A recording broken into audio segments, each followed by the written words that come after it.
Prince. Welcome to the Web Technology class. In this series of videos, we'll learn about web technology. What is web technology?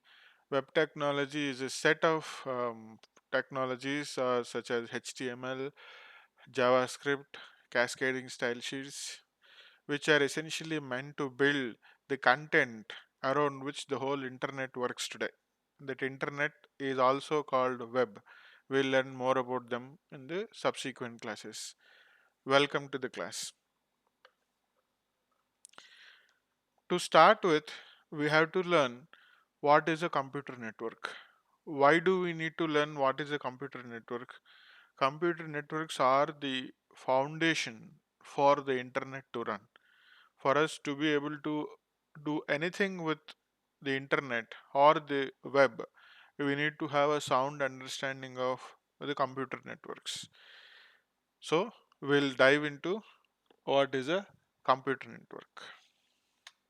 What is a computer network? You can think about this question and try to answer yourself. Some of the answers that we frequently get are computer network is Wi Fi, computer network is the internet, computer network is web, right? Most of these answers are partially true. They are not wrong, they are not also completely correct. The textbook definition of a computer network is that the computer network is a set of computers connected and connected to and capable of communicating with each other. That is, there are many computers and they are connected to each other and they are capable of communicating with each other. So, this is the realistic or a true definition of a computer network. There are three important parts. There are computers, they are connected to each other, and they are communicating with each other. Now, each of these three aspects are important, and we'll study about each of them a little bit here and there through this lesson. The first part is what is a computer? Now, we said computer network is a set of computers. Now, what is a computer? Typically, we may say computer is a laptop. Computer is what we see, right, as a computer, a desktop, or a server. But a real definition of a computer is anything that is capable of doing some intelligence, that has some intelligence or that can compute something. You can see the definition here. Computers are devices, and you can see our favorite ones, laptops and desktops. But there are others: smartphones, tablets, television sets, home appliances such as the refrigerators. We may have watches. These are all considered computers. Why are they all computers? Because they are intelligent, they are capable of working on their own, and they are capable of doing the jobs that the users will tell them to do, which means they are essentially doing some things themselves and they are called computers. Now, we understand what is a computer. Then, what does it mean, connection? The connections means how each computer is connected to other computers. There are typically two kinds of connections. A wired connection, which means that the computers are connected to each other through wires. A typical example is a fiber optic cable that we see in the homes, or an Ethernet cable that we see in the home. If you have taken a um, Act FiberNet or Act broadband or Excel broadband connection to your home, then you would notice that they have actually laid out a cable to your home, and through which your computer in the home is connected to the internet. So that is all wired. Now there is also a wireless communication medium. If it What is a wireless? We all know Wi-Fi, but there are other forms of wireless too. For example, Bluetooth, 4G, no, cellular networks, etc. Most of our homes we have Wi-Fi, and our laptops and cell phones are sometimes connected to the Wi-Fi. Now you know Bluetooth, no? We use Bluetooth to transfer some data from one cell phone to the other cell phone, or sometimes we have Bluetooth keyboards that is how they are connected to the laptops, etc. We all know 4G. Most of our cell phones use 4G network to connect to the internet, especially when we are outside the home. We use these 4G connections to be able to be on WhatsApp or chat or all other kinds of applications. These are two typical means of communicating or of connecting the computers to the rest of the computers, wired and wireless. Now we understood what is computers. We learned two kinds of connections. Then what about the actual communication? Computers communicate with each other with their own communication or conversation methods. Like humans have languages, computers have their own languages. These languages are called protocols. Okay, so how do computers communicate with each other? They use their own languages, which are called protocols. So now we understood the three aspects: computers, the connections, and the communication. Once we put all these three together, that becomes a computer network. The largest computer network that we know is the internet. It has more than 20 billion devices, like, and this number is like few years ago.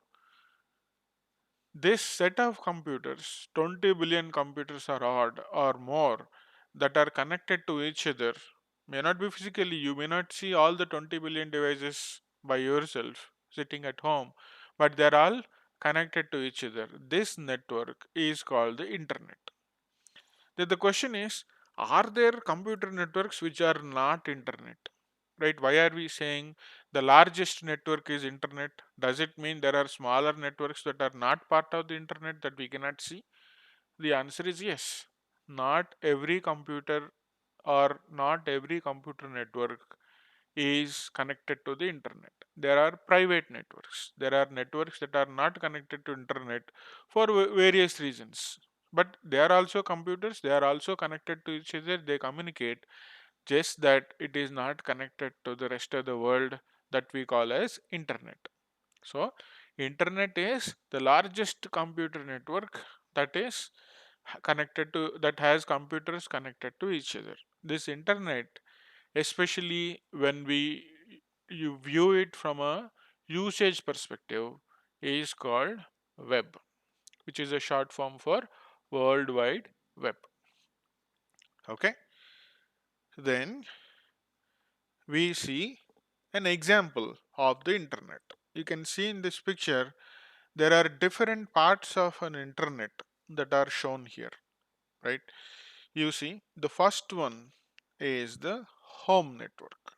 Our home has laptops, internet appliances, I think a refrigerator is shown, desktops, Wi Fi routers or Wi Fi modems, and a symbol which is a circular one which has an into multiplication symbol on it is shown here. This symbol is called a router, or sometimes you can say it is a firewall with router. So our home, if you have multiple devices on Wi-Fi, is an example of a small network. Our home itself has a small network with multiple devices there. But how does our home get connected to the outside? It is connected to a local ISP. What is ISP? ISP is an internet service provider. We have a lot of ISPs in India. BSNL is a popular service provider. We use BSNL, but recently we are using Act FiberNet, we are using XL Broadband, we are also using Geo Fiber. These are all ISPs, which are internet service providers. What is an internet service provider? They allow us, by taking some fees obviously, but they allow our home network to be connected to the internet, right? So they are called ISPs. All the internet that we have at homes comes through the ISPs that are giving us the connection. Now, how do these ISPs get connected to the rest of the internet? There are many ISPs. Each city has maybe 10 to 20 ISPs.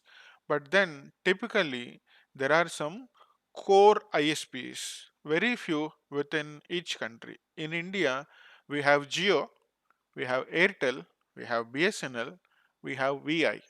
These are very large service providers, and they in turn provide internet to the smaller ISPs. Sometimes these larger service providers also give connectivity directly to individual homes. Sometimes they are not. Just by sheer size, we call them as national or global internet service providers. Right?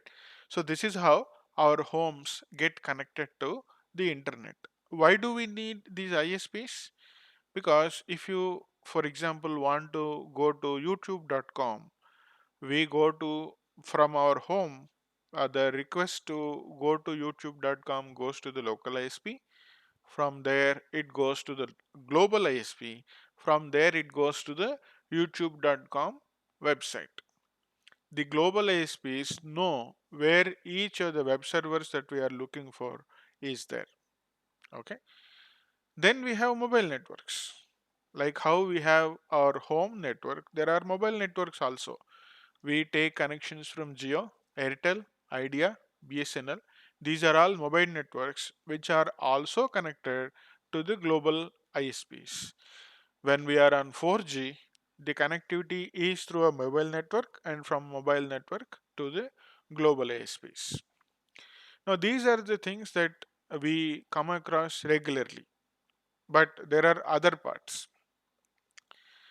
There are companies such as Infosys, TCS, Tech Mahindra, all these companies which are big organizations which have offices across the country. Each of the organization in each location has a big building that has lot of computers that are connected to each other. These networks of computers are called enterprise networks. So they have their own network. They are much bigger than our home networks. Lot of computers and other network equipment. But then they also take internet connection from one of the ISPs. So I am showing them differently because they are called enterprise networks, and they have somewhat different needs in terms of what the network should be and then how it should be connected. We don't go too much detail about the enterprise networks in our classes. Then lastly, we have content provider networks. What are the content provider networks? Let's say you want to watch a movie on Amazon Prime or Disney Plus or Netflix or Z or Geo Cinema or more. We have networks of computers which are storing this content, the movies and TV shows and all the OTT programs, and are providing the content to individual users who are requesting them. The network of computers which are hosting this content, the OTT programs or movies or even YouTube, these are all content providers. Then the network of such computers is called content provider networks. They are large computers networks. They have a different set of requirements in terms of what they should do and what they have. They are called content provider networks. Again, these content provider networks are connected to the ISPs so that individual users can reach them and can send the response back. Now, why do we need computer networks? Let's say some time ago, maybe 40, 50 years ago, there are not many computer networks. But now we have computer networks everywhere. We have seen in the previous example that there are tens of computers in each home itself. There are even more in enterprises and in service providers or um, the content provider networks. But why do we need computer networks? We are good with individual computers, but why do we need computer networks? Let's see some of the reasons. Computer networks makes it easy for us to share resources. Let's say you have a printer in one floor of the building and you have multiple floors, they are all required to print. If ever we don't have a network, how do we print? We have to take the printer all the way to second floor to take a printout and then move it to the third floor and then move it back to the first floor, because whenever somebody wants to take a print, they need to have the printer connected to that computer. Likewise for a scanner, likewise for a USB disk. This is very tedious, right? What does computer network do?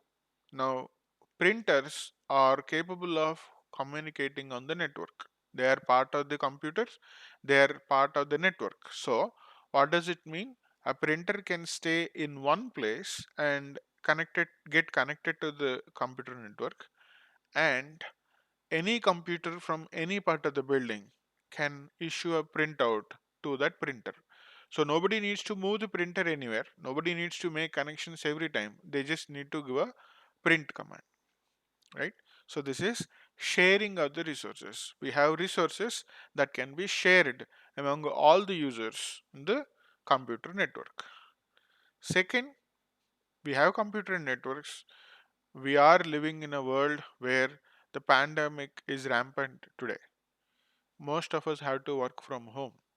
Most of us have to stay at home, but still we are able to communicate to other people. How?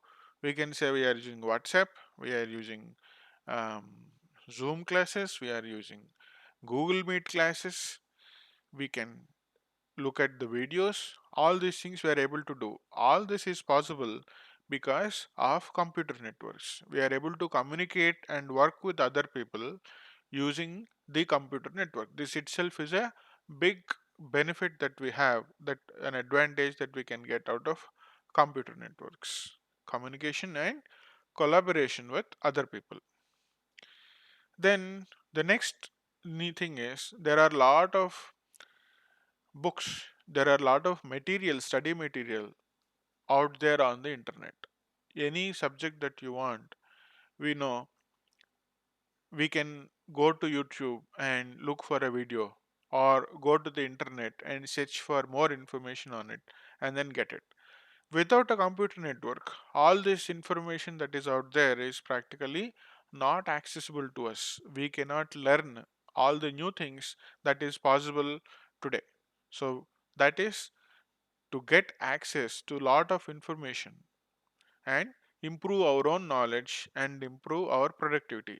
This is why also we need a computer network. We would like to share the data with other people on the network. Imagine you are in an office and you want to apply for a leave. What do you do today? You send an email to your manager saying that I need leave. Previously, without a computer network, how is this done? You have to write a letter, sign on it, take to your manager. The manager will say approve and sign on it, and then you have to take this paper to the human resources department. They will also approve it and they'll keep this information in a file that is meant for the employee. Now with the computer network, all that is needed to be done is you need to send a mail and your manager gets it. Your manager approves it, forwards that mail to the HR. HR says, I am okay. There is no reason for you to use any physical copying of the data or of the paper and take it everywhere. Everything is done online, right? Then we have smart devices in our homes. I'm sure you have heard of Alexa, you have heard of Google Home. These are devices that can control other smart devices at home. Imagine you want to wake up in the morning, you can tell Alexa to say, Alexa, wake me up at 6 o'clock in the morning. Alexa will remember it and then will wake you up with a song. This is not possible. How is this? This is not possible earlier. But how is this possible today? These are all computer aware, intelligent devices which are connected to the network. They can do lot of things for you. You can say switch on the lights in the evening 6 o'clock. You don't need to remember it again. Every day Alexa can turn on the lights at 6 o'clock. How is this possible? One thing is to say Alexa is intelligent, but the other part of the story is Your lights are also intelligent. Your lights are also intelligent in the sense that they are connected to the network, and then therefore Alexa can control them. So we have built a small computer network within our home without knowing it, whereby you have smart lights and you have Alexa or Google Home, and they can talk to each other. Isn't this a computer network? We have computer net devices, we have connections, and we have some communication between those devices. This is a computer network, and with this computer network at home, we are able to monitor and control devices. We can talk about more and more smart devices. We have security cameras that can show data from sitting on from the cell phone itself, what is happening around the home. We can have alarms that go off. We can have door security cameras. All these smart devices are automatically connected to the internal home network, maybe Wi-Fi or otherwise, and can do things that we were not able to do few years ago. This is all possible because of computer networks. Okay. The next slide, we talk about the real advantages of computer networks. Previous slide we said why we need computer networks. Now we look at the advantages that we are getting. The first is it is very easy to share information and resources either with people or with the other computers. We have dealt with this much more in the previous slide. Then we reduce our operational costs and equipment costs by minimizing the need. Imagine consider the example that we talked about for a printer. If you have a building, large building, and all of them require a printer, if there is no computer network, then we will buy at least 3 4 printers, one for each floor. Now with computer networks, we just buy one printer. So we reduce our equipment cost and we also reduce our operational costs. So it is beneficial for individuals as well as for companies. Then by using online meetings, by using emails, and by using mechanisms such as chat for communicating across employees, we are improving the efficiency. We are able to work from home in the pandemic period, and we are retaining the efficiency only by computer networks, right? Networks facilitate higher reliability via seamless redundancy and backup. What does this mean? Imagine we have a computer that has lot of important data, and if this computer is a standalone computer, which means that it is not connected to the network, then there is a risk that if this computer goes bad, then all the data is inaccessible for us. How do things improve with a computer? we contact we connect a second computer, and then we say these two computers are connected together, and one is they are in master slave mode or other is a standby mode. What does it mean? It means that all the data that is going to the first computer will also go to the second computer. The second computer effectively becomes a backup for the first computer. So in the event one of the computer goes bad, we can always have the data from the second computer. So we have redundancy and we have backup, and more importantly our data is safe. So this is a big advantage of a computer network. The next one is if you have multiple computers that are connected to um, the same network, there is a way in which your computational task can be divided and then assigned to individual computers. Rather than having one computer do everything that is needed, we can have multiple computers that can do part of this big task and then can get done the whole thing much quicker. Imagine you have a lot of data that need to be processed and arrived with a conclusion. If you have one computer doing all the processing, let's say that takes 5 hours for you to do, for the computer to do. If there are 5 computers that are doing the same job, then you can say that the overall task gets done in 1 hour. So you have saved 4 hours of time by using multiple computers that are connected to each other, that can talk to each other, divide the work among themselves, and can get the thing done in 1 hour. Much improved performance in terms of overall time that is taken for the task to completion. Then last thing, we can automate routine operation using smart devices. We have talked about the automation and we have talked about smart devices earlier, but imagine you can say every day wake me up at 5:30 a.m., turn on the lights at 6 p.m., turn on the home motor at 6:30 a.m. in the morning, run it for 10 minutes. Imagine you are able to do this, and then every day that is automatically taken care of. You don't even need to remember to do these things, which would otherwise we may forget, right? Such an automation is a key aspect of how computer networks are deployed and used. Not everything is good in computer networks. There are some things that we need to remember. What are them? First one is data security. Once we have multiple computers that are connected to the same network, there is every chance that one computer may inadvertently remove some important data from a file, or maybe this computer or the user connected to that computer should not access some private data on the other computer, but still that gets accessed because they are all on the same computer network. For example, imagine you have a finance department that has the data of the salaries of all the employees of a company. This data is supposed to be confidential. Not everybody is supposed to see the salary data for other employees. But if they're all connected to the same network, all computers are connected to the same network, and if it is possible for any employee to access this data, then it is a problem because they can see. So we need to be able to prevent such a loss or misuse of critical data. So nobody should be able to delete data that they are not supposed to even access, right?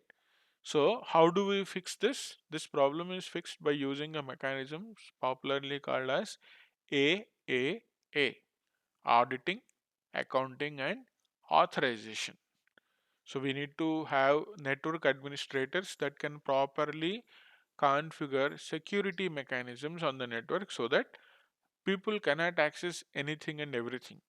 People should be able to access only relevant data on the network. So the first concern is a data security concern. The second one is cost of networking. If you have 10 computers that are standalone, which means there is no computer network, then the overall cost is only that of computers. But with networking, there is additional equipment. You may require routers, you will require cables. We will know about the cabling and equipment in subsequent classes. But for now, if you have 10 computers, at least you require 10 cables, which is okay. Maybe that's not too much of a cost. But if you have 1,000 computers, then the cost of maintaining and creating the network will be substantial, will not be small, right? So that is an additional cost that we have to bear when we have a computer network. Not only just for buying the equipment, but also maintaining it, right? Somebody has to be there dedicated to see whether there's a problem in the network. They have to monitor. So there are additional people that are required also.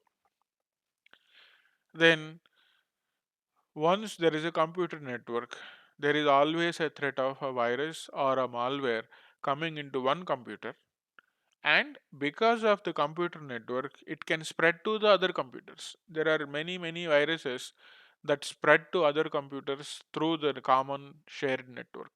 This is a problem. This is not such a problem if you have standalone computers, because even if one computer is infected, which means it has a virus, it cannot spread to other computers automatically because that computer is standalone. But if they're all on the same network, then they all there is a very high likelihood of each other computers getting infected with the virus through the network. And lastly, somebody is trying to do illegal work. For example, somebody is trying to download a movie from a prohibited website. and there is every chance that this gets copied to the other network, other computers. This is the problem because that is not supposed to be legal.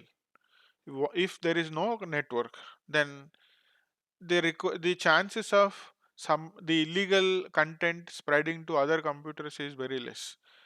But if there is a network, then people would be tempted to access and watch the movie. So the illegal activity is spreading across all the other computers in the network. It is very difficult to control such a mechanism, such a illegal behavior or unauthorized behavior. This is a problem with the computer networks. Now, we have learned that the computer networks are good, they're required for us. There are many benefits for the networks, but we have also learned that there are problems with the networks. What should we do? Because there are problems, we should stop using computer networks. I think we have gone beyond a stage where the computer networks are optional. They are prevalent everywhere. Even when we speak, each of our houses have computer networks, whether we know it or not. So, what is the best thing to do? We have to use computer networks to to to use all the benefits that are coming via networks. We use computer networks for many reasons. We cannot stop them. We should continue to use them. Rather, we should be diligent and careful so that the disadvantages of computer networks are not impacting our results. So that is all. We have the lesson for today. In the next class, we go into the connections part, how computers connect to each other. Thank you.